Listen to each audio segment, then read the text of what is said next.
ሰው የለኝም፣ ገንዘብ የለኝም፣ መንገድ የለኝም፣ ጫንቆኛል፣ ከፍቶኛል፣ ምንም የለኝም አይደል? አሁን ይሄ መቀየር ይችላል። በምን መቀየር እንችላለን? በምስጋና መቀየር እንችላለን። ምን ብለን ነው የምናመሰግነው?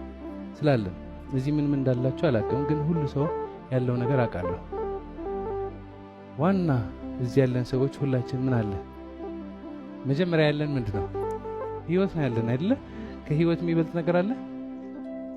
እቺ ህይወት ትናንት ማለቅ ይችል ነበር፣ ግን ትናንት አላለቀችም። ፈጣሪ አላለ።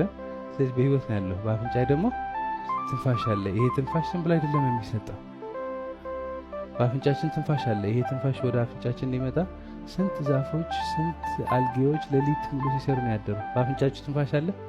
አይሰማም እዚህ ቤት። አሁን ብዙ ሰው የስ ነው የሚለው። ለምን ነው የስ የሚለው? በአፍንጫችሁ ትንፋሽ አለ ሲባል ምክንያቱም ትንፋሽ ቀላል ነገር ነው የሚመስለው።